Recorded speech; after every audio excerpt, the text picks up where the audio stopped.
Hey everyone, welcome back to another deep dive into history's darkest chapters.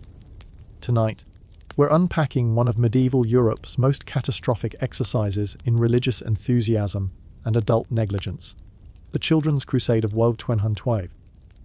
Before we get into this absolutely wild story of how thousands of kids convinced themselves they could walk to Jerusalem and convert Muslims through the power of pure hearts and terrible planning, go ahead and hit that like button if you're ready for some medieval chaos served with a side of biting commentary.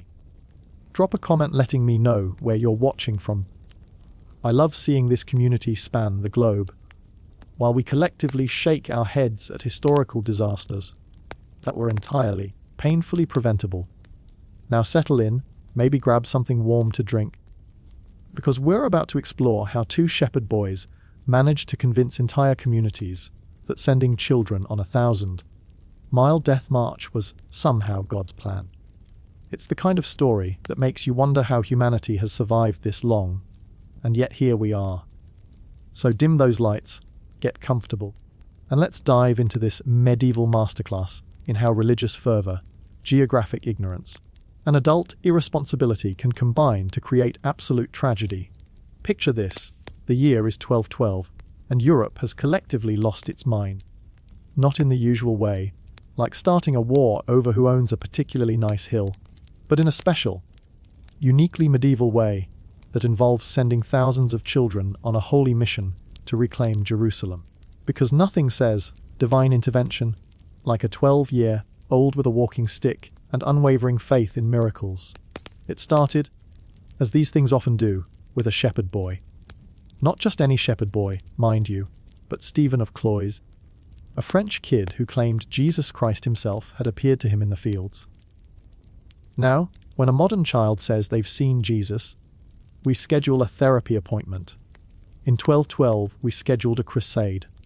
Stephen announced that Christ had handed him a letter, personally addressed, requesting that he lead the children of France to Jerusalem. The sea would part for them, just like it did for Moses, except with more begates and significantly less divine intervention. Did anyone ask to see this letter? Of course not. Did anyone question why the Son of God would choose a random shepherd boy as his personal postal service? Absolutely not.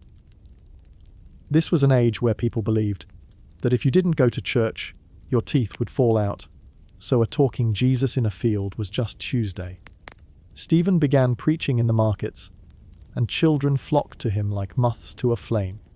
Except the flame was religious fervor, and the moths were prepubescent Europeans with questionable decision-making skills. He promised them adventure, salvation, and the chance to free the Holy Land through the power of pure hearts and divine favor. What he didn't mention was that the average life expectancy of a crusader was roughly equivalent to a Mayfly with commitment issues. The adults, bless their medieval hearts, thought this was a splendid idea. Not splendid enough to go themselves, mind you, but certainly splendid enough to send their children.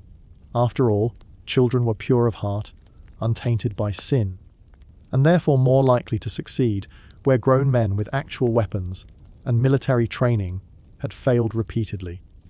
This logic was about as sound as using a chocolate teapot in a bonfire, but logic was apparently optional in the 13th century.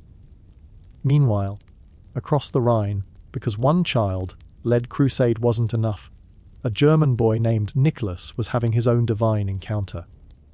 Nicholas claimed that Jesus had appeared to him too, because apparently the Son of God was making house calls that year, like a particularly ambitious insurance salesman. Nicholas's version of the plan was slightly different. The children would march to Italy, board ships, cross the Mediterranean, and convert all the Muslims through the sheer power of youthful enthusiasm. The fact that most of these children spoke only their local dialect and wouldn't be able to order bread in Jerusalem, let alone conduct theological debates, seemed to escape everyone's attention. Nicholas was older than Stephen, perhaps 14 or 15, which in medieval terms made him practically a geriatric statesman. He had charisma, conviction, and the kind of confidence that only comes from never having been wrong about anything important in your entire short life. Adults listened to him with the kind of respect usually reserved for bishops or people who owned more than one cow. The recruitment process for the Children's Crusade was refreshingly simple compared to the Roman legions. No physical examinations, no weapons training, no checking if you could carry a mule uphill. The only requirements were being under 18 and possessing an unshakable belief that God would personally intervene to ensure your success. Experience with long-distance walking was helpful, but not mandatory.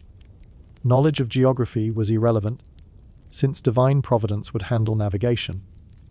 The ability to survive on roots and prayers was assumed. Children left their homes with nothing but the clothes on their backs, a wooden cross, and dreams of glory. Parents waved goodbye from doorsteps, some weeping, others genuinely believing they were sending their offspring on the adventure of a lifetime. A few wise mothers tried to pack extra bread, but their children refused it. They were going to be fed by miracles, sustained by faith, and guided by angels. Practical provisions were for people who lacked confidence in divine intervention. The German contingent, led by Nicholas, set off from Cologne like a parade of religious fervor and poor planning. Picture 20,000 children, ranging in age from 7 to 17, marching through the countryside with the organizational structure of a gaggle of geese and roughly the same survival instincts. They sang hymns, carried banners, and walked with the kind of purposeful stride that suggested they knew exactly where they were going, even though most of them had never been more than 5 miles from home. The local villagers watched these processions with expressions ranging from awe to horror. Some threw flowers, others offered food, and a few practical souls tried to convince the children to go home. But you can't reason with religious enthusiasm any more than you can teach a fish to knit. The children pressed on, certain that every step brought them closer to glory and divine favor. The weather, unfortunately, had not received the memo about divine intervention. Rain fell on the just and unjust alike, which included several thousand drenched children who had expected God to provide personal umbrellas. Mud sucked at their shoes when they still had shoes. Blisters formed, burst, and formed again. But these were minor inconveniences compared to the great work they were doing. Surely God would not let them suffer for long. Food became an issue roughly 36 hours into the journey. Turns out that feeding 20,000 people requires more than good intentions and scattered charity from sympathetic villagers. The children had expected manna from heaven, or at least some divine multiplication of loaves and fishes. What they got instead was hunger. That gnawing, persistent hunger that turns noble quests into desperate scrambles for sustenance. Some children begged in the villages they passed through. Others foraged for berries and roots, which led to the first casualties when several kids learned the hard way that not all mushrooms are edible. A few entrepreneurial youngsters tried to work for food, but there's limited demand for unskilled child labor, even in the 13th century, and even less when that labor comes with religious proclamations and an unwavering belief that they're destined for greater things. The first deaths weren't dramatic. No battles, no martyrdom, just children who sat down to rest and never got up again. Exhaustion, hunger, exposure, illness, the whole catalogue of misery that befalls anyone foolish enough to attempt a 1,000-mile walk without proper preparation. The other children prayed over the bodies, said their farewells, and continued marching. After all, those who had died were surely in heaven now, and their sacrifice would be remembered when Jerusalem was liberated. Nicholas, to his credit, maintained his optimism with the tenacity of someone who had never been catastrophically wrong before. When children collapsed, he declared it a test of faith. When food ran out, he promised that God would provide. When they reached the Alps, those towering monuments to geographical inconvenience, he announced that they would cross them through divine assistance, possibly involving some kind of mountain-moving miracle. The Alps, however, were distinctly unimpressed by religious fervor. Mountains have a way of remaining mountainous regardless of how many prayers you throw at them. The passes were treacherous, the weather was hostile, and the altitude was utterly indifferent to the spiritual purity of 13-year-old crusaders. Children who had never seen snow found themselves struggling through drifts taller than they were. Those who had never climbed anything steeper than a church steps discovered that mountains require actual physical effort, not just faith. More children died in the Alps, some from exposure, others from falls, a few from simple exhaustion. The survivors pressed on, because turning back seemed like an admission of failure, and failure was not part of God's plan. Nicholas continued to preach about the glorious future awaiting them. Though his voice was getting hoarse and his congregation was getting noticeably smaller, the French contingent, meanwhile, had chosen the sensible route of heading directly south toward the Mediterranean. Stephen led his followers through the countryside of France, where the language was familiar and the terrain was manageable. This gave them a significant advantage over their German counterparts, though advantage in this context meant dying slightly more slowly. Stephen had promised that the sea would part at Marseilles, allowing the children to walk to the Holy Land on dry seabed. This was an ambitious claim, considering that Moses had been dealing with a considerably smaller body of water and had possessed certain prophetic credentials that Stephen notably lacked. But the children believed, because belief was all they had left after walking several hundred miles on empty stomachs and sore feet. They reached Marseilles in a state that could charitably be described as bedraggled. Thousands of children, dirty, hungry, exhausted, but still convinced that they were about to witness a miracle that would make their suffering worthwhile. They stood on the beach, raised their arms, and commanded the Mediterranean to part in the name of God, Christ, and the liberation of Jerusalem. The sea, displaying the same theological indifference as the Alps, remained stubbornly liquid. Waves continued to wave, tides continued to tide, and fish continued to swim without any apparent concern for the spiritual emergency occurring on the shoreline. The children waited. They prayed harder. They commanded more forcefully. The sea remained magnificently, devastatingly unchanged. This is where the story takes a turn from tragic to horrifying. Two merchants, Hugh the Iron and William the Pig, approached Stephen with an offer. They had ships, they said. They would transport the children to the Holy Land free of charge, out of the goodness of their hearts and their deep commitment to the crusading cause. They were moved by the children's plight and wanted to help complete their sacred mission. Stephen, faced with the awkward reality of an uncooperative ocean, accepted this offer with the enthusiasm of someone who had just discovered that his grand plan had a fatal flaw. Here was divine providence in action, he declared. God was providing ships instead of parting the sea. It was a different miracle, but still a miracle nonetheless. The children boarded 7 vessels provided by these merchants, packed together like cargo, which, as it turned out, was exactly what they were. Hugh the Iron and William the Pig were slave traders, and they had just acquired several thousand young Christians to sell in the markets of North Africa. The children had walked hundreds of miles to deliver themselves directly into bondage. 2 of the ships sank in a storm off the coast of Sardinia, taking their human cargo to the bottom of the Mediterranean. The other 5 ships reached their destination, where the children were sold to Muslim merchants who had absolutely no interest in conversion or liberation. Instead of freeing the Holy Land, the surviving children found themselves working in fields, houses and markets, their crusading dreams replaced by the daily reality of forced labor. Nicholas and his German followers, meanwhile, had somehow managed to cross the Alps, though their numbers had been reduced by roughly half. They straggled into northern Italy, looking like refugees from a particularly harsh winter, which is essentially what they were. Nicholas still maintained that God would provide ships, but his confidence was beginning to show cracks around the edges. The Italian response to 20,000 German children wandering around demanding free passage to Jerusalem was mixed. Some were sympathetic, offering food and shelter. Others were suspicious, wondering what kind of parents send their children on thousand-mile walks to foreign countries. A few were opportunistic, seeing potential profit in desperate circumstances. Pope Innocent II, when news of the children reached Rome, was reportedly less than enthusiastic about the entire enterprise.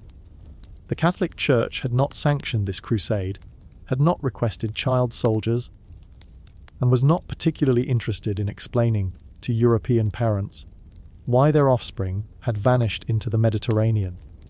The Pope supposedly told the children to go home and wait until they were old enough to crusade properly, with weapons and adult supervision. But going home meant admitting failure, and failure meant that all their suffering had been meaningless. Many of the children scattered across Italy instead, some begging in the streets, others trying to find work, a few attempting to reach the Holy Land by other means. Nicholas himself disappeared from historical records around this time, possibly having finally realized that divine intervention was not forthcoming, or possibly having been quietly removed by adults who were tired of explaining his prophecies. The aftermath of the Children's Crusade was a masterpiece of medieval damage control. The Catholic Church distanced itself from the enterprise, emphasizing that it had never endorsed sending children to reclaim Jerusalem. Parents who had lost their children looked for someone to blame and found plenty of candidates, from the boys who had started the movement to the merchants who had profited from it to the adults who had allowed it to happen.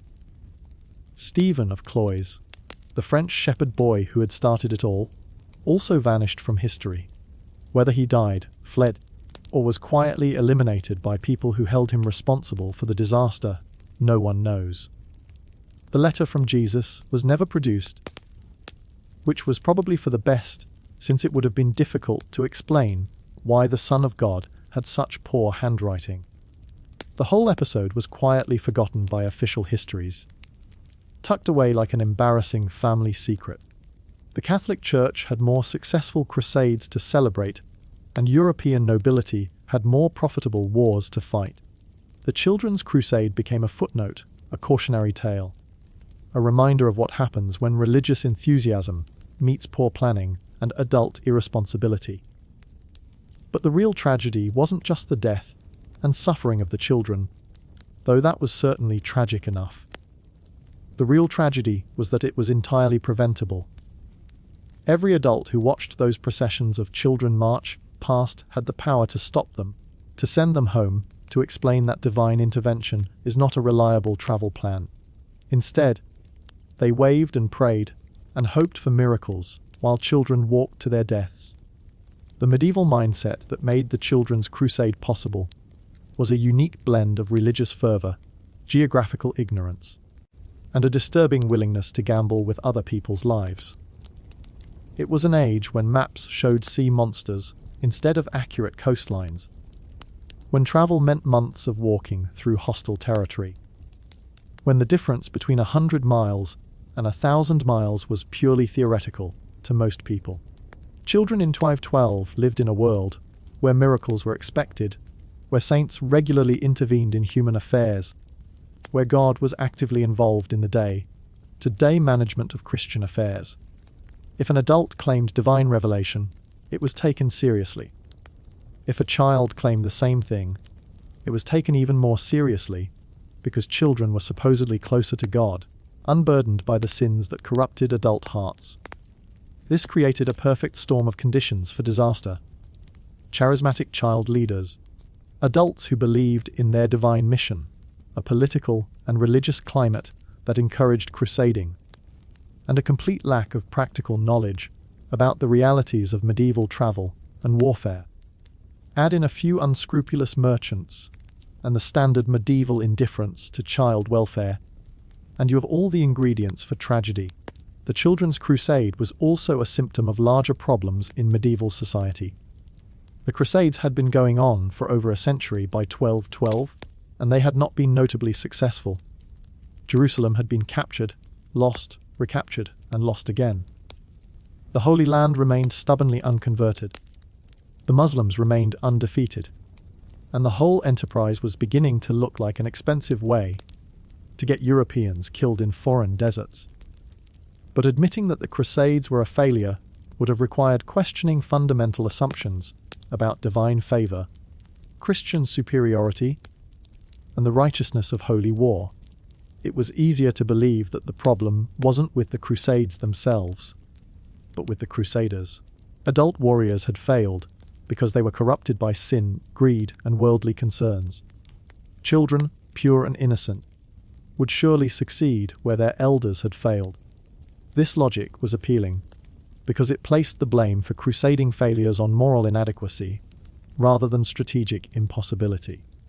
It suggested that the problem was spiritual, not practical, and could therefore be solved through greater faith rather than better planning. It also conveniently ignored the fact that warfare requires certain skills that children do not typically possess, such as the ability to swing a sword without falling over. The merchants who profited from the children's crusade were products of their time as well. Medieval commerce was a rough business, and slave trading was considered a legitimate profession in many parts of Europe. The opportunity to acquire several thousand young, healthy slaves at no cost would have seemed like excellent business sense to men who made their living buying and selling human beings. Hugh the Iron and William the Pig were not cartoon villains twirling their mustaches while plotting against innocent children. They were businessmen who saw an opportunity and took it. The fact that their opportunity involved betraying trusting children and condemning them to lives of slavery was regrettable. But business was business. In a world where life was cheap and children were expendable, their actions were unethical but not unprecedented. The parents who allowed their children to join the crusade were also acting according to the values of their time. Medieval childhood was not the protected, sheltered experience we know today. Children worked, fought, married, and died alongside adults. Sending a child on a crusade was not qualitatively different from sending them to work in a monastery, serve in a noble household, or learn a trade in a distant city. All of these involved separation, risk, and uncertainty. Moreover, the promise of spiritual reward was genuinely compelling to medieval parents. If their child died on crusade, they would become a martyr, guaranteed entrance to heaven. If they succeeded, they would return covered in glory and divine favor. Either outcome was better than a life of peasant drudgery in some unnamed village. The crusade offered their children a chance at significance that would never come from tending sheep or plowing fields. The psychological impact on the survivors of the children's crusade is difficult to imagine. These were children who had walked hundreds of miles, sustained by absolute faith in their divine mission, only to discover that God was not particularly interested in their sacrifice. They had believed they were chosen, special, destined for greatness, and instead found themselves sold like livestock or abandoned in foreign countries. Some probably never recovered from this disillusionment. Others might have rationalized it as part of God's mysterious plan. A few possibly maintained their faith despite everything, believing that their suffering served some greater purpose that would be revealed in the afterlife. But all of them had to live with the knowledge that the adults they trusted had been wrong, that their faith had been misplaced, and that their childhood had ended in the most traumatic way possible. The long-term impact of the children's crusade on medieval society was minimal, which is perhaps the most damning indictment of all. Thousands of children died or disappeared, but European society continued exactly as before. No laws were passed to prevent similar disasters. No institutions were created to protect children from adult religious enthusiasm. No reforms were implemented to ensure that future crusades would be properly organized and supervised. The crusades continued for another century after 1212, with equally disastrous results, but with adult participants. The Catholic Church continued to preach holy war against Muslims, Jews, and various Christian heretics. European nobility continued to send young men to die in foreign lands for the glory of God and the expansion of political power.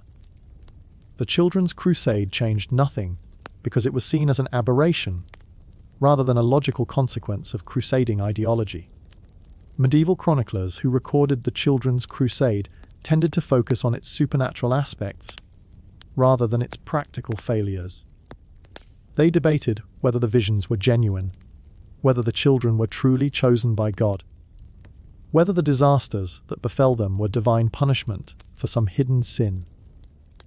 They did not ask why adults had allowed children to attempt something that trained warriors found impossible. This focus on the miraculous rather than the practical reflected medieval priorities. The question was not whether sending children on crusade was sensible, but whether it was divinely inspired. If God had commanded it, then human considerations of safety, logistics, and probability were irrelevant. If God had not commanded it, then the children's suffering was their own fault for following false prophets. The legacy of the Children's Crusade in popular culture has been mixed. Some accounts romanticize it as a noble sacrifice, emphasizing the faith and courage of the children, while glossing over the exploitation and tragedy. Others use it as an example of medieval ignorance and superstition, a cautionary tale about the dangers of religious extremism. Very few focus on what it reveals about adult responsibility and the protection of children. The story has been retold countless times over the centuries, each version reflecting the values and concerns of its own era. Romantic poets emphasized the tragic nobility of doomed youth. Rationalist historians focused on the delusions and superstitions that made it possible. Modern writers often use it as an allegory for various contemporary issues, from child abuse to religious manipulation to the exploitation of idealism. But the historical Children's Crusade was neither romantic tragedy nor simple allegory. It was a concrete disaster that happened to real children, with real names and real families. They walked real miles, felt real hunger, suffered real deaths, and were sold into real slavery. Their tragedy was not symbolic or metaphorical, but immediate and personal. The fact that we know so little about most of these children individually makes their story even more poignant.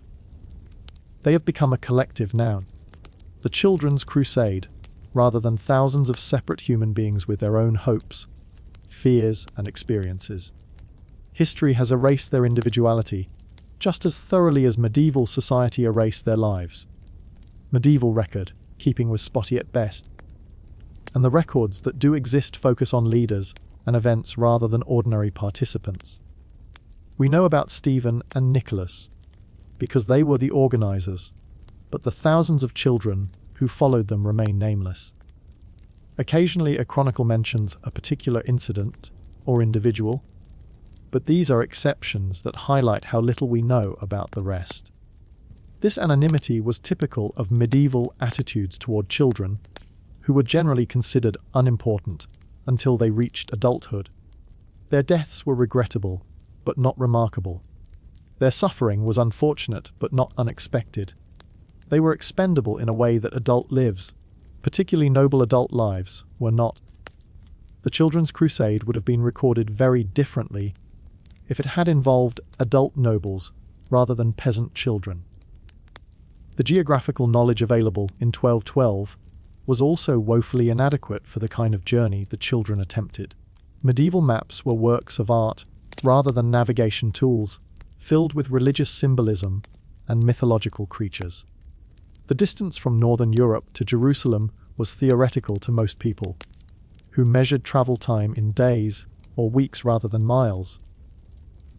The children probably had no real understanding of how far they were going or what the journey would entail. Jerusalem might as well have been on the moon, for all they knew about reaching it. The promise that God would shorten the distance or provide miraculous transportation was not obviously unrealistic to people who had never traveled more than a day's walk from home. Similarly, their understanding of warfare was based on stories and songs rather than experience. The Crusades in popular imagination were glorious adventures where Christian knights fought valiantly against infidel armies and won through divine favor. The reality of medieval warfare, which involved hunger, disease, political complexity, and massive casualties, was not part of these romantic narratives. The children expected to march into Jerusalem singing hymns, convert the Muslims through the power of their pure faith, and return home as heroes. They had no concept of military strategy, siege warfare, supply lines, or any of the practical considerations that made crusading so difficult and deadly. Their plan was based on fairy tales rather than military history. The economic realities of medieval life also contributed to the disaster. Most of the children came from poor families who could barely feed them under normal circumstances. The promise of divine provision would have been particularly appealing to people who worried about their next meal.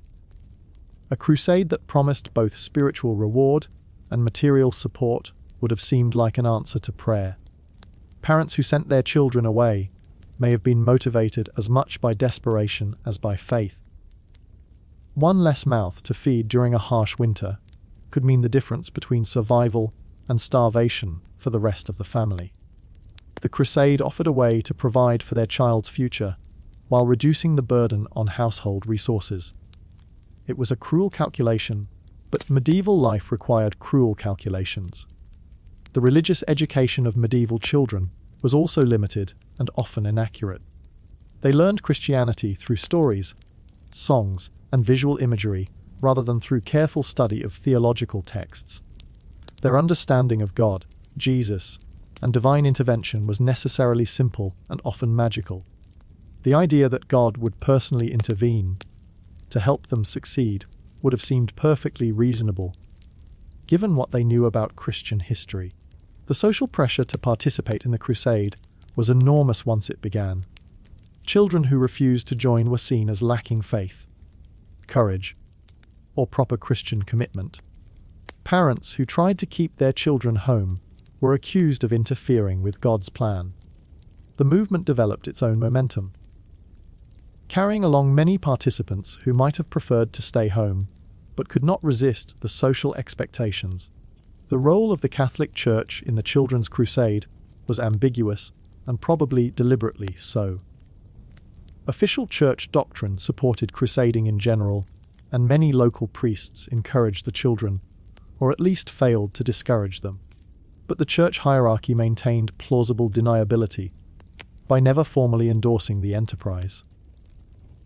This allowed them to distance themselves from the disaster without having to repudiate their general support for holy war. The medieval communication system also contributed to the catastrophe. News traveled slowly and unreliably, often becoming distorted in the process. Parents who sent their children off with Stephen or Nicholas probably never learned what happened to them.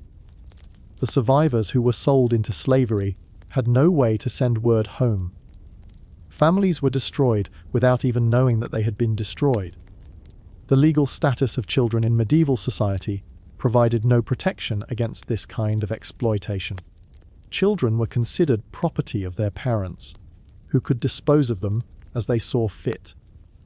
There were no laws against endangering children, no institutions responsible for their welfare, no concept of children's rights as distinct from parental authority. Adults who profited from the Children's Crusade faced no legal consequences because they had broken no laws. The psychological manipulation involved in organizing the Children's Crusade was sophisticated even by modern standards. Stephen and Nicholas used techniques that would be familiar to any cult leader: claims of divine revelation, promises of special status, creation of in-group identity, isolation from family and normal social structures, and escalating commitment that made backing out increasingly difficult. The children were told they were chosen, special, more faithful than adults who had failed to liberate Jerusalem. They were given a sense of purpose and importance that their ordinary lives lacked. They were surrounded by other believers who reinforced their commitment and made doubt seem like betrayal. By the time they realized the magnitude of their mistake, they were hundreds of miles from home with no way to return. The adults who enabled the children's crusade were not necessarily evil, but they were certainly irresponsible. They allowed their own religious enthusiasms and political ambitions to override their duty to protect children. They treated child welfare as less important than theological correctness. They valued faith more than safety, and spiritual purity more than practical wisdom. This prioritization of abstract religious goals over concrete human welfare was typical of medieval Christianity, which often seemed more concerned with souls than with bodies. The fact that children suffered and died was regrettable, but their spiritual destiny was more important than their physical survival. If they died as martyrs, their deaths actually improved their eternal prospects.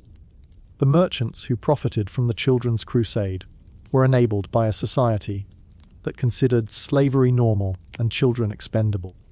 Their actions were unethical even by medieval standards, but the ethical standards were low enough that they faced no serious consequences.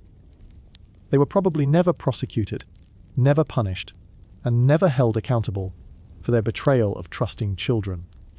The geographic and cultural barriers that the children faced were insurmountable, even under the best circumstances. They spoke different languages, came from different countries, and had no understanding of the territories they were crossing. They were foreigners everywhere they went, dependent on the charity of strangers who often viewed them with suspicion or hostility. The political situation in 1212 was also unfavorable for any kind of crusading activity.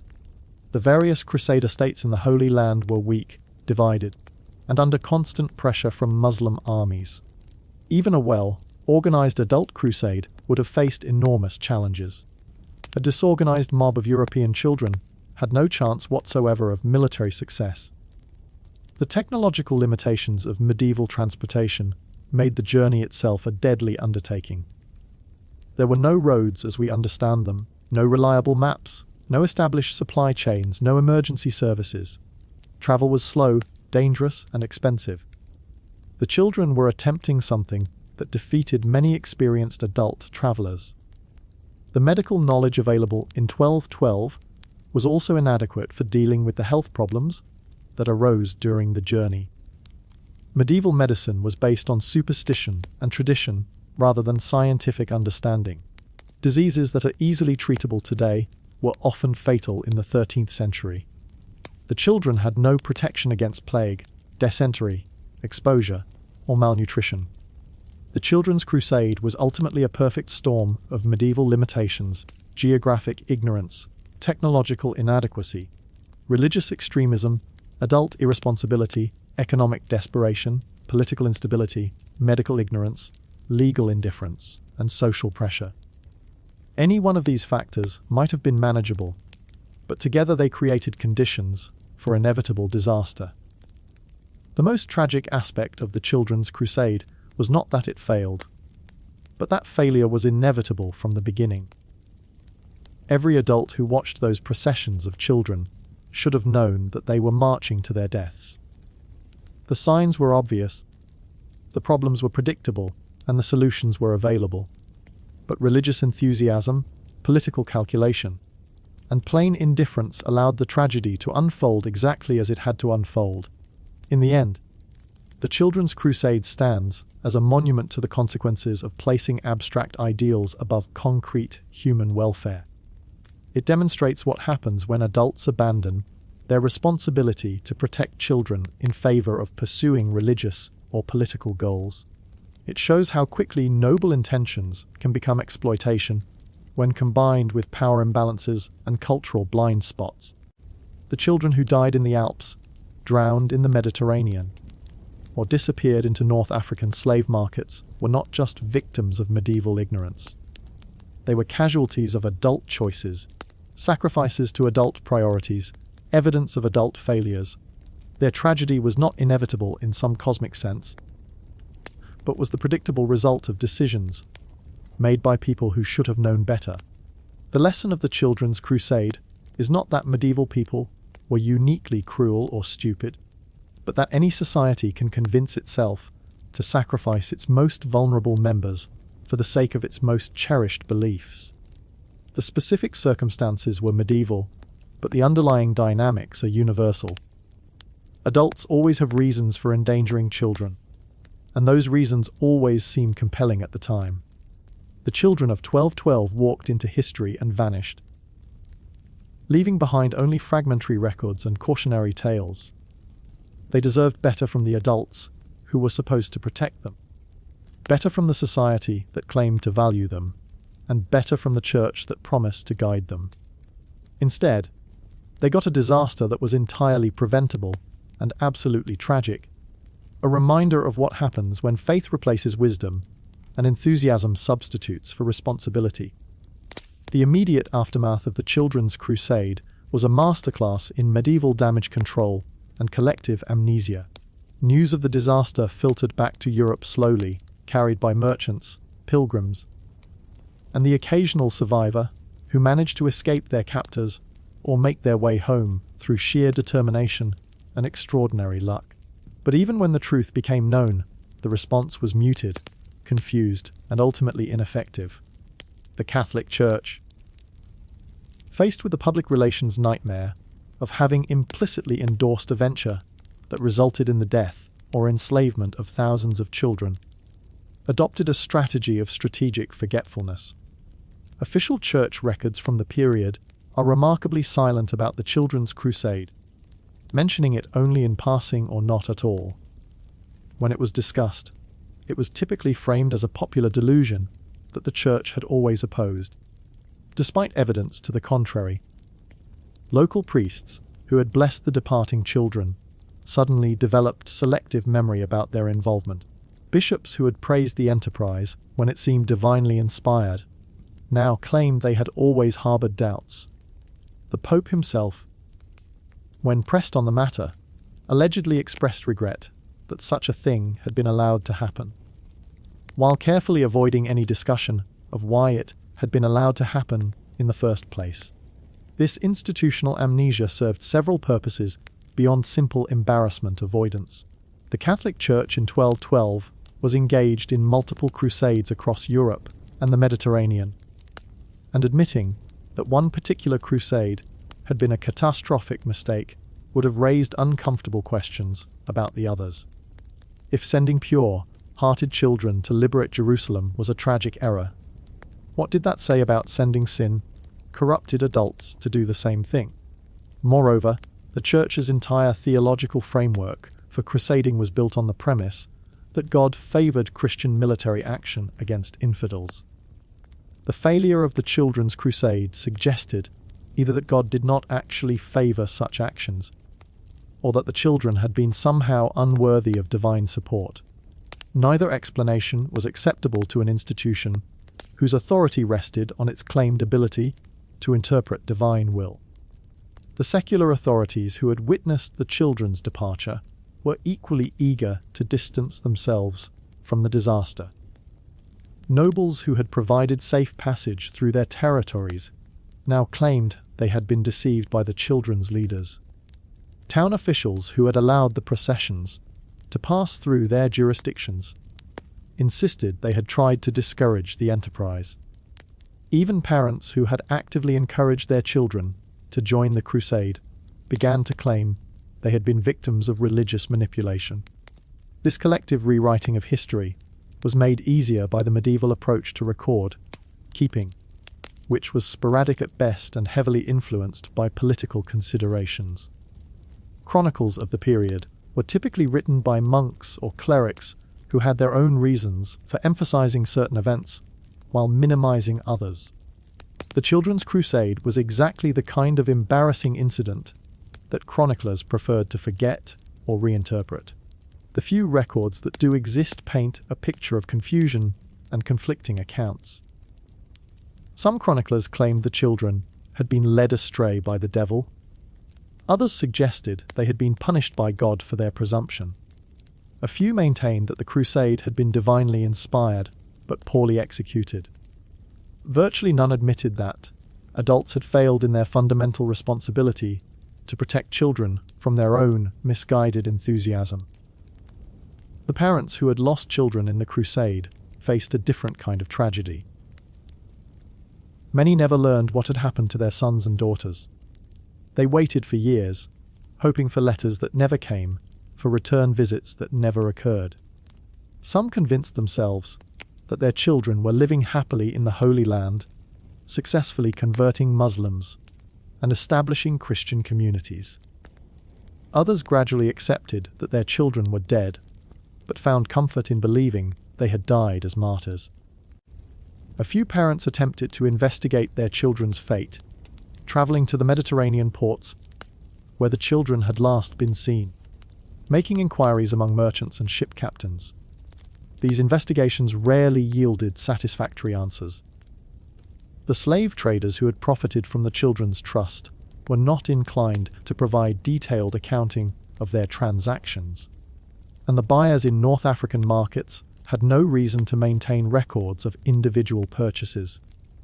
The psychological impact on the families left behind rippled through communities for generations.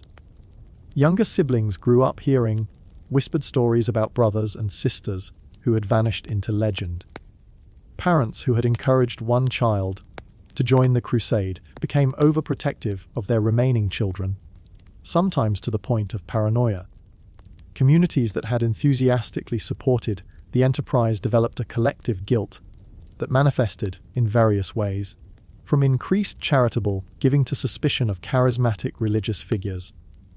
The economic impact was also significant, though it has been largely overlooked by historians, focused on the religious and political dimensions of the story. Thousands of families lost children who represented both current labor and future economic security. In a society where children were essential for agricultural work and old age support, this loss had immediate and long-term consequences. Villages that had lost large numbers of children to the crusade faced labor shortages at critical times in the agricultural cycle.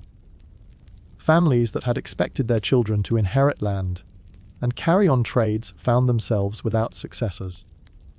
The demographic impact was particularly severe in areas where recruitment had been most successful, creating pockets of economic disruption that lasted for decades. The merchants who had profited from the children's tragedy, meanwhile, faced few consequences for their actions. Hugh the Iron and William the Pig disappeared from historical records shortly after the crusade, probably having taken their profits and relocated to avoid uncomfortable questions. Slave trading was legal and profitable in the Mediterranean world of the 13th century, and their actions, while morally reprehensible, violated no laws and challenged no established customs. This impunity was typical of medieval justice, which was heavily weighted toward protecting the interests of those with money and power. The children who had been sold into slavery had no legal standing to pursue compensation, no families wealthy enough to seek justice on their behalf, and no institutions willing to advocate for their rights. They simply vanished into the anonymous mass of human property that fueled Mediterranean commerce. The few children who managed to escape their captors and return to Europe faced their own set of challenges. They came back changed by experiences that their families and communities could barely comprehend. Many had been forced to convert to Islam, at least nominally, which created complicated religious and social problems. Others had learned Arabic or Turkish, acquired skills in crafts or trades unknown in their home villages, or developed perspectives on the world that set them apart from their peers. These survivors often found themselves caught between worlds, no longer fully European, but never truly accepted in the societies where they had been enslaved. Their stories, when they were willing to tell them, provided the most detailed accounts of what had actually happened to the children. But these accounts were often dismissed as unreliable or exaggerated. Medieval society had little framework for understanding or treating what we would now recognize as trauma. The political ramifications of the Children's Crusade extended beyond simple embarrassment for the institutions that had enabled it. The disaster occurred at a time when support for crusading was already beginning to wane among European nobility, who were finding the ventures increasingly expensive and unrewarding. The spectacle of thousands of children dying in pursuit of goals that adult warriors could not achieve provided ammunition for critics of the entire crusading enterprise. Some contemporary observers used the Children's Crusade as evidence that God had withdrawn his favor from Christian military adventures in the Holy Land. If divine support was not forthcoming for the purest and most faithful of crusaders, they argued, then perhaps the problem lay with the concept of holy war itself, rather than with the moral failings of individual participants. This line of reasoning was dangerous to both church and secular authorities, who had invested enormous resources and prestige in crusading ideology. The response was to frame the Children's Crusade as an aberration rather than a logical extension of crusading principles, a tragic mistake that proved nothing about the validity of properly organized holy wars conducted by appropriately qualified adults. The intellectual climate of the early 13th century was also shifting in ways that made the Children's Crusade seem increasingly anachronistic. The rise of scholasticism, with its emphasis on rational inquiry and systematic theology, created space for more critical examination of popular religious movements. The kind of unquestioning acceptance of miraculous claims that had made the Children's Crusade possible was becoming less common among educated elites. Universities were beginning to emerge as centers of learning that valued logical analysis over emotional enthusiasm. The new orders of mendicant friars, particularly the Dominicans and Franciscans, emphasized rigorous theological education and careful spiritual direction. These developments created institutional frameworks for evaluating religious claims more skeptically than had been common in previous centuries. However, these intellectual changes affected only a tiny fraction of European society. The vast majority of people remained illiterate, superstitious, and vulnerable to the same kinds of religious manipulation that had made the Children's Crusade possible. The structural conditions that had enabled the disaster remained largely unchanged, creating the potential for similar tragedies in the future. The long-term cultural impact of the Children's Crusade was complex and contradictory. On one hand, it became a cautionary tale about the dangers of religious enthusiasm unchecked by practical wisdom. On the other hand, it was romanticized as an example of pure faith and noble sacrifice. These competing interpretations reflected broader tensions in medieval and later European culture about the relationship between spirituality and worldliness, between faith and reason, between idealism and pragmatism. Literary treatments of the Children's Crusade began appearing within decades of the events themselves, though these early accounts were heavily fictionalized and moralized.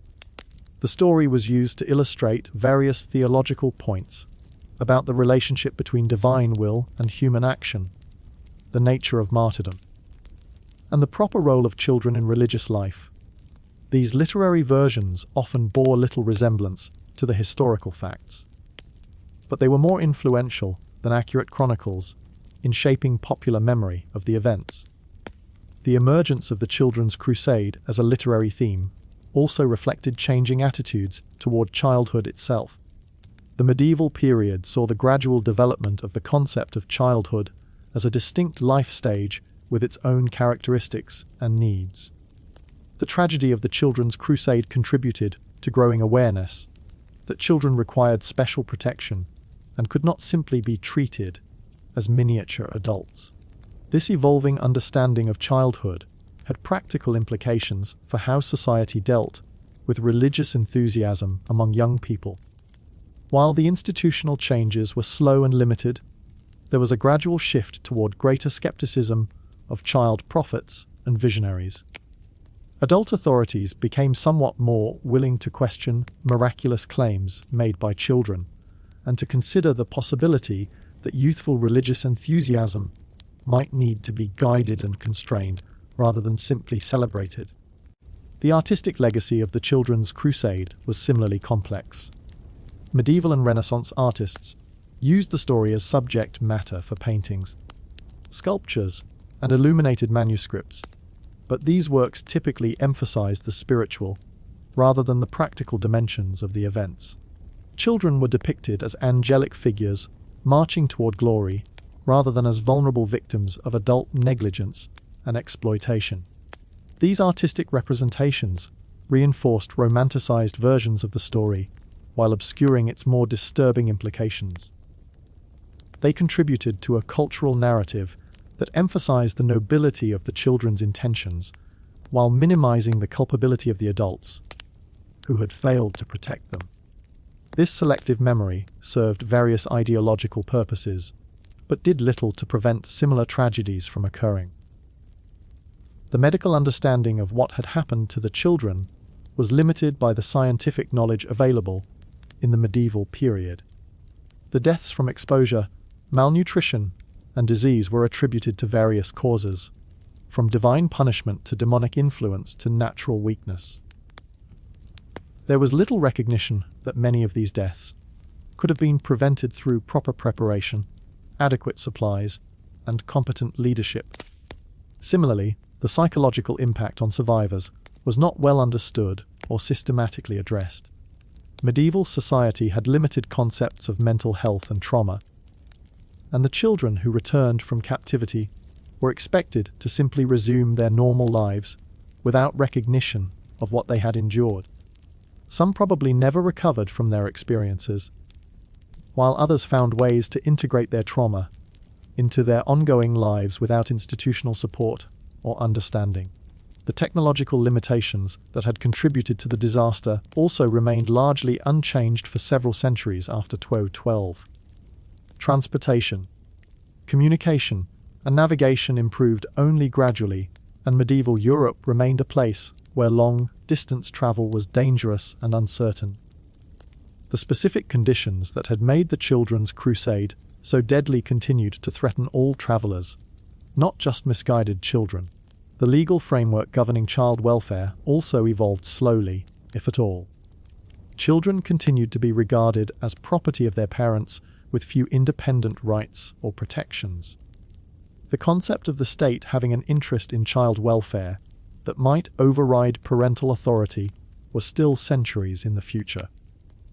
The legal system that had been unable to prevent the Children's Crusade remained equally unable to prevent similar abuses. The economic systems that had motivated some participation in the crusade also persisted. Poverty continued to drive families to desperate measures, and the promise of miraculous provision continued to appeal to people who struggled to feed their children.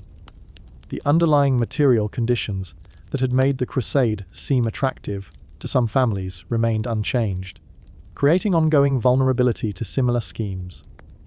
The religious authority structures that had enabled the Children's Crusade also retained much of their power and influence. The Catholic Church continued to preach crusading ideology, to claim exclusive access to divine will, and to encourage popular religious movements that sometimes led to dangerous outcomes.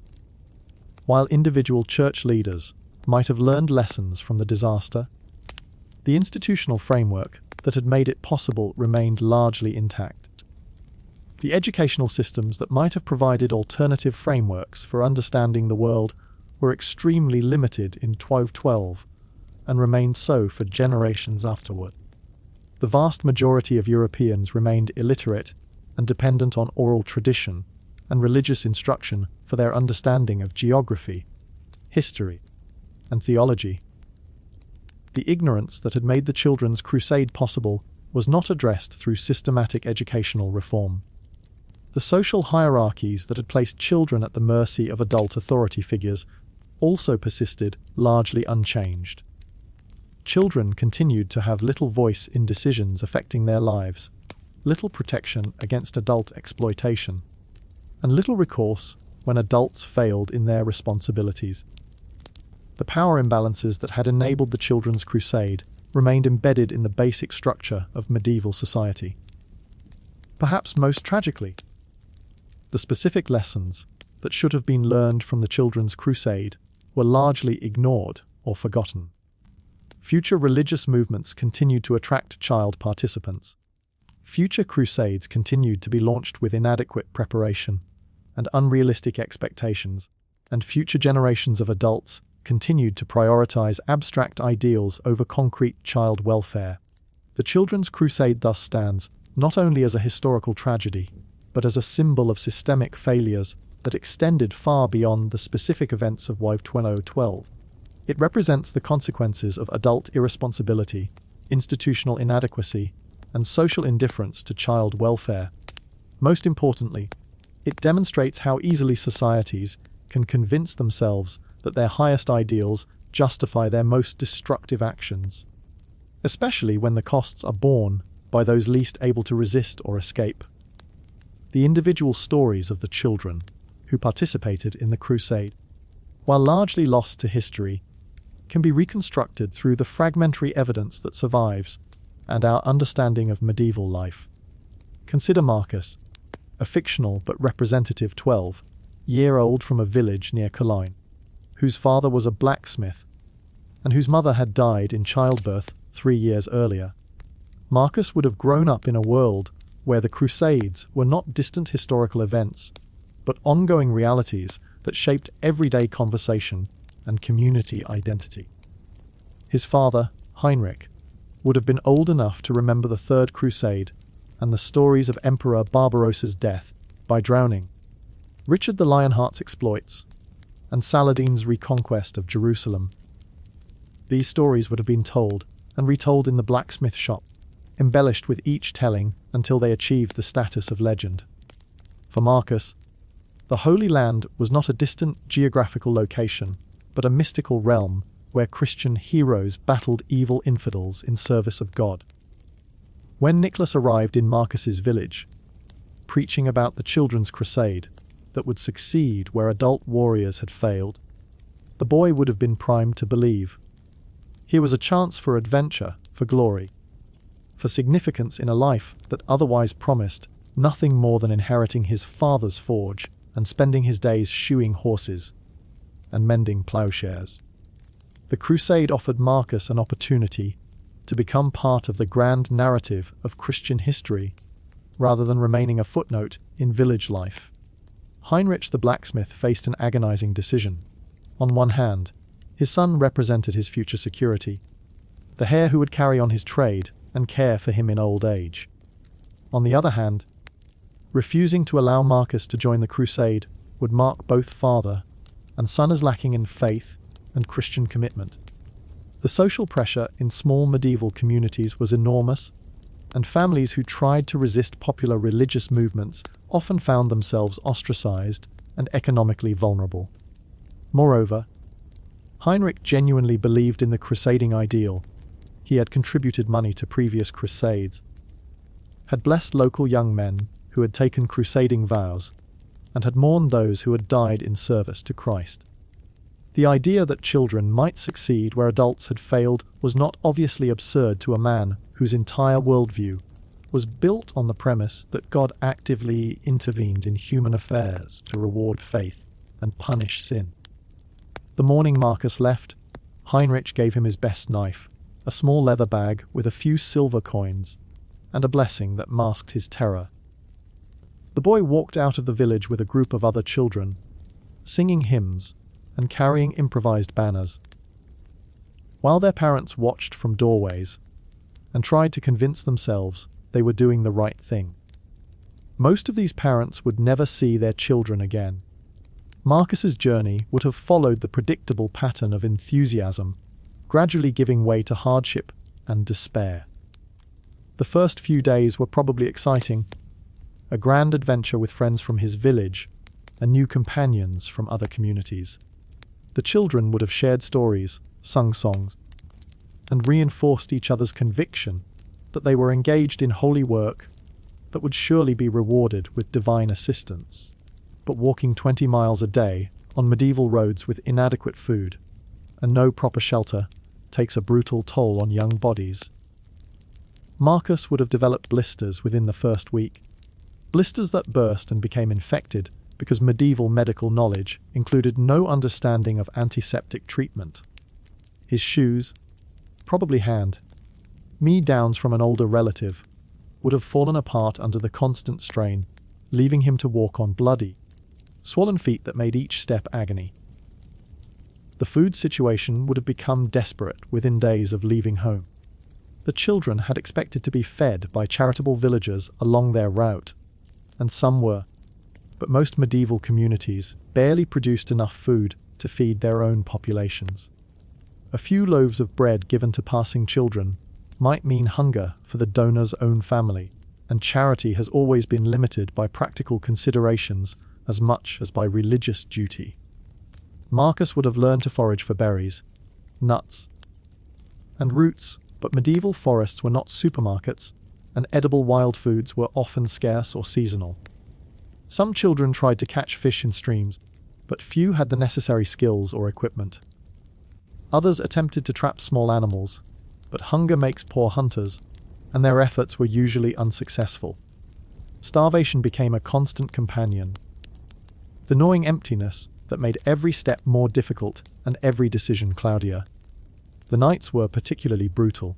Medieval Europe in early autumn could be cold and wet, and the children had no tents, no bedrolls, no protection against the elements beyond their clothing, and whatever shelter, they could improvise from branches and leaves.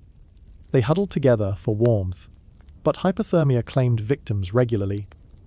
Children who simply never woke up from sleep, that offered their only escape from hunger and pain.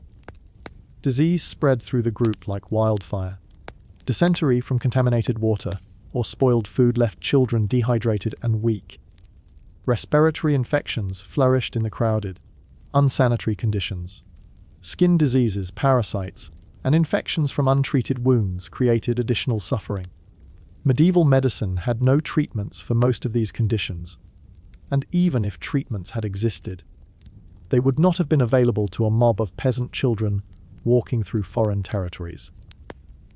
Marcus probably died somewhere in the Alps, another anonymous casualty of adult irresponsibility and religious delusion.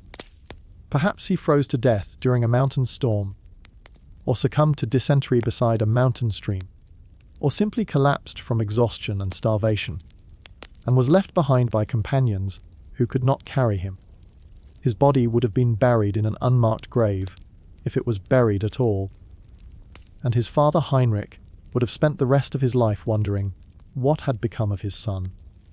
The story of Marguerite, a hypothetical participant in Stephen's French crusade, would have followed similar patterns with variations specific to her circumstances.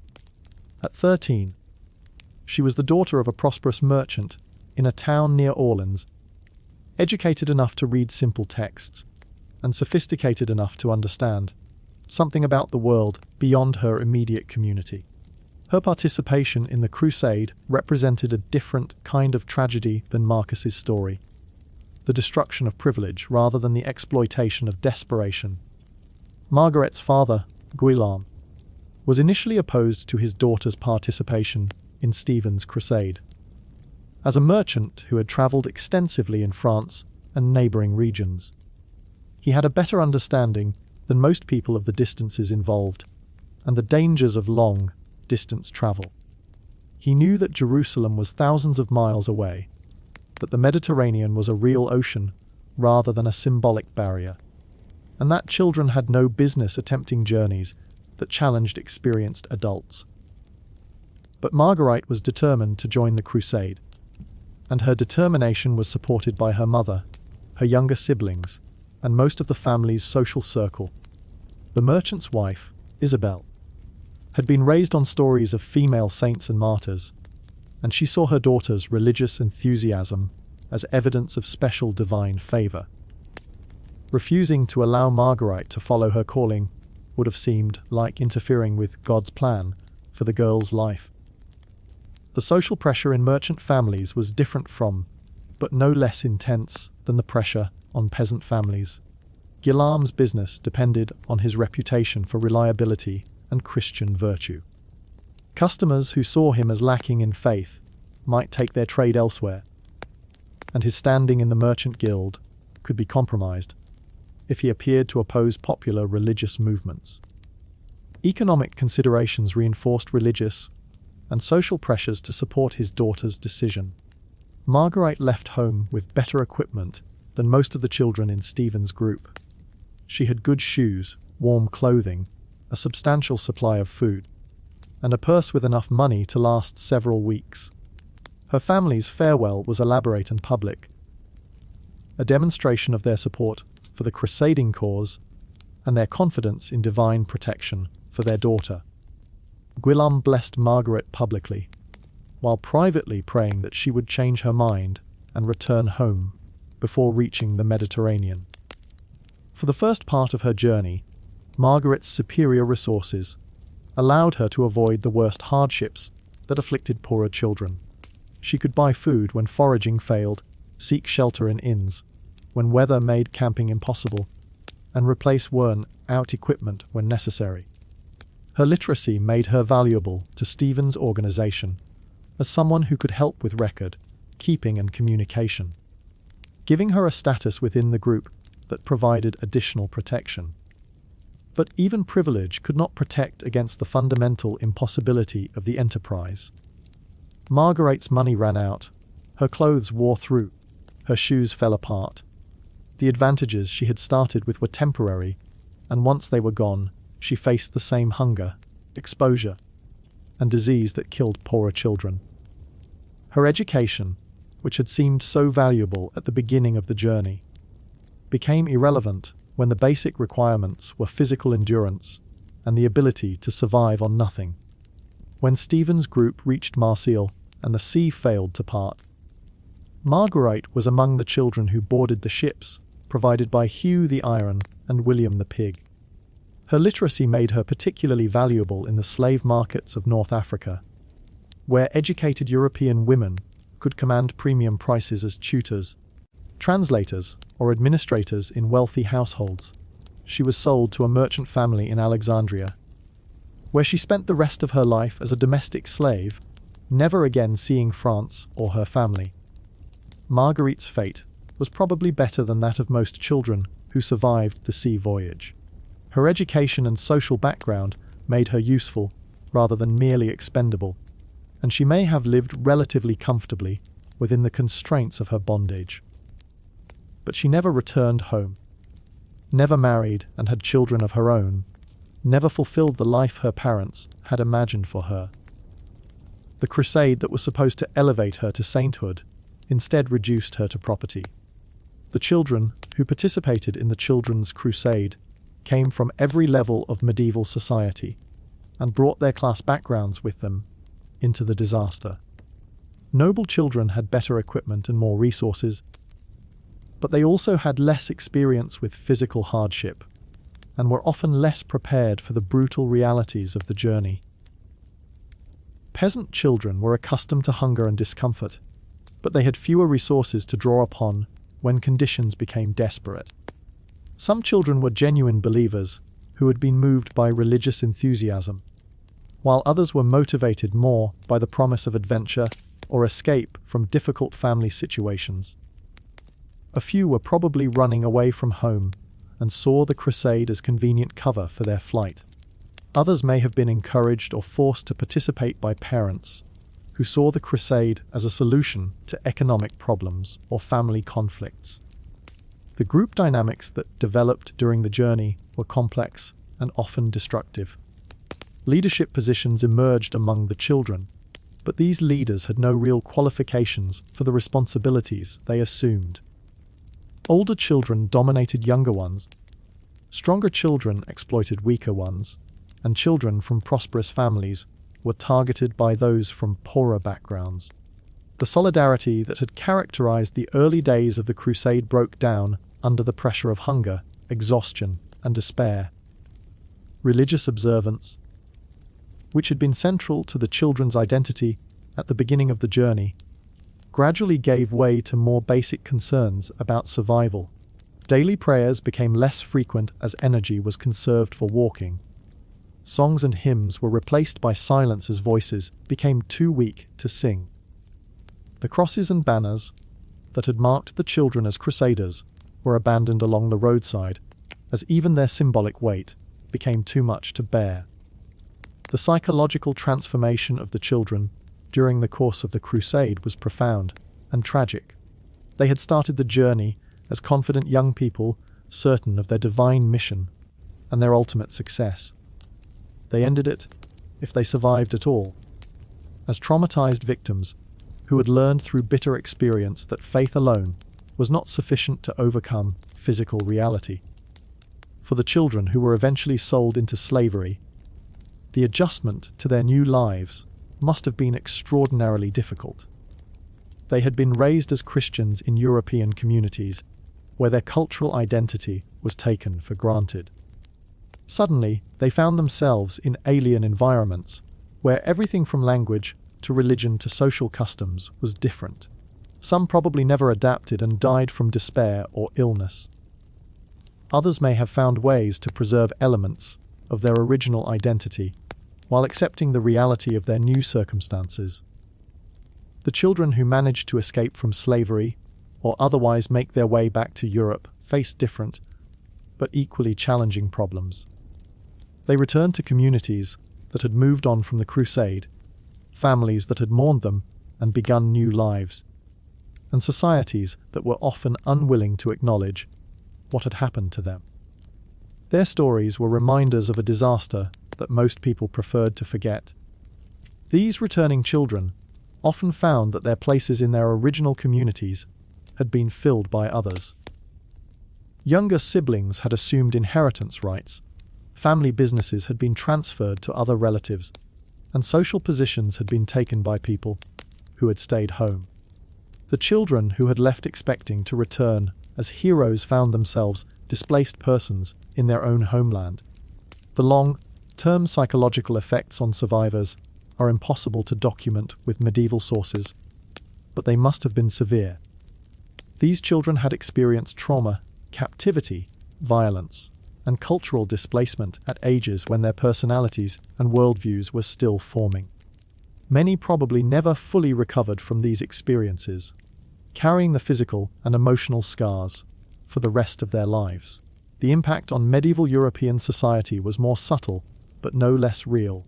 Communities that had lost large numbers of children faced immediate practical problems and long-term demographic consequences. The economic disruption was significant in some areas, particularly where recruitment had been most successful. The social trauma of losing so many young people created lasting changes in how communities approached religious enthusiasm and child welfare. The political consequences of the Children's Crusade extended beyond the immediate embarrassment to church and secular authorities. The disaster occurred during a period when the entire crusading enterprise was under increasing strain, both financially and ideologically. The spectacle of thousands of children dying in pursuit of goals that adult armies could not achieve provided ammunition for critics who had always questioned the wisdom of holy war. Some contemporary observers saw the Children's Crusade as divine judgment against the corruption and worldliness of adult crusaders. If God had withdrawn his favor from professional warriors, they argued, it was because these warriors were motivated more by greed and political ambition than by genuine religious commitment. The children's failure thus became evidence not of the futility of crusading, but of the need for more spiritually pure crusaders. Others drew the opposite conclusion, arguing that the disaster proved that crusading itself was misconceived. If even the purest and most faithful participants could not succeed, then perhaps God did not actually favor Christian military action in the Holy Land. This interpretation was more dangerous to established authorities, as it questioned the fundamental assumptions underlying centuries of church policy and papal authority. The intellectual response to the Children's Crusade was complicated by the limited communication systems of the medieval period. News traveled slowly and was often distorted in transmission, making it difficult for contemporary observers to understand what had actually happened. Many accounts were second- or third-hand, filtered through the perspectives and prejudices of chroniclers who had not witnessed the events themselves. The chroniclers who did record the Children's Crusade were typically monks or clerics with their own theological and political agendas. They were more interested in the moral and spiritual lessons that could be drawn from the story than in documenting the practical details of what had occurred. Their accounts emphasized supernatural elements while minimizing human failures, creating a historical record that obscured more than it revealed. The artistic and literary treatments of the Children's Crusade that began appearing in subsequent centuries were even further removed from historical reality. These works used the basic framework of the story to explore various themes related to innocence, faith, sacrifice, and divine justice. But they bore little resemblance to the actual experiences of the children who had participated in the historical events. The romanticization of the Children's Crusade in later literature served various ideological purposes, but did little to honor the memory of the actual victims. By transforming a story of adult negligence and child exploitation into a tale of noble sacrifice and spiritual triumph, these works perpetuated the same kinds of thinking that had made the original disaster possible.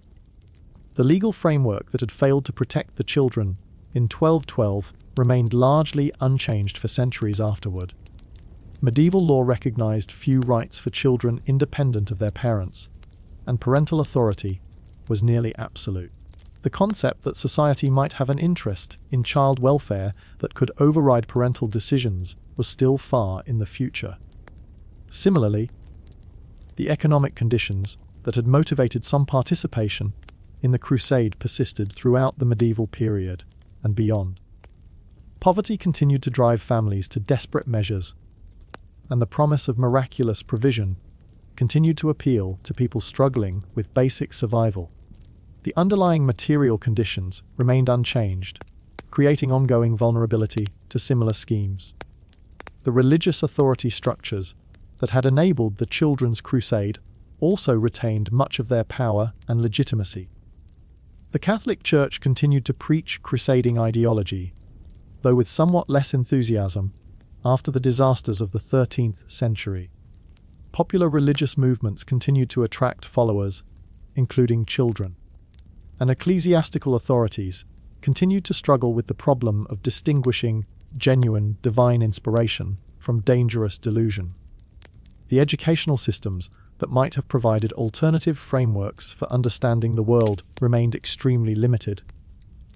Literacy rates were low, schools were rare, and most people's knowledge of geography, history, and theology came from oral sources that were often unreliable.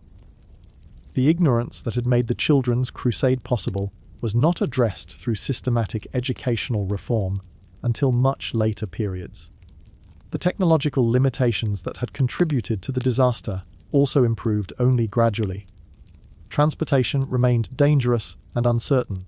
Communication systems remained slow and unreliable, and medical knowledge advanced slowly. The specific conditions that had made the Children's Crusade so deadly continued to threaten travelers throughout the medieval period. Perhaps most significantly, the social attitudes that had made the Children's Crusade possible showed remarkable persistence. Adults continued to prioritize abstract ideals over concrete child welfare. Religious authorities continued to claim exclusive access to divine will, and societies continued to convince themselves that their highest principles justified their most destructive actions. The memory of the Children's Crusade became a kind of cultural scar tissue, acknowledged but not fully examined, remembered but not properly understood. It served as a cautionary tale about the dangers of religious enthusiasm, while simultaneously being romanticized as an example of pure faith and noble intentions. This contradictory legacy reflected broader tensions in European culture about the relationship between spirituality and practical wisdom. The story of the Children's Crusade ultimately transcends its specific historical context to become a parable about power, responsibility, and the protection of vulnerable populations. It demonstrates how easily societies can sacrifice their most defenseless members in pursuit of abstract goals, and how readily adults can abandon their fundamental duties when those duties conflict with their ideological commitments. The children who died in the Alps, drowned in the Mediterranean, or vanished into North African slave markets, were not just victims of medieval ignorance or religious fanaticism. They were casualties of systems and structures that prioritized adult interests over child welfare, institutional authority over individual protection, and ideological purity over practical wisdom. Their tragedy was the predictable result of choices made by people who should have known better and could have done better.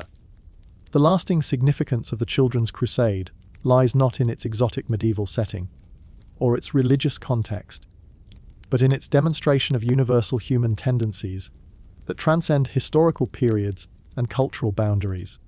The capacity for adults to endanger children in service of abstract ideals, the willingness of institutions to sacrifice individuals for organizational goals, and the tendency of societies to rationalize their failures while perpetuating the conditions that created them, all remain relevant concerns in any era. The children of 1212 deserve to be remembered not as symbols or metaphors, but as real human beings whose lives were cut short by preventable tragedy. They were someone's sons and daughters, with names and personalities and dreams that were never fulfilled.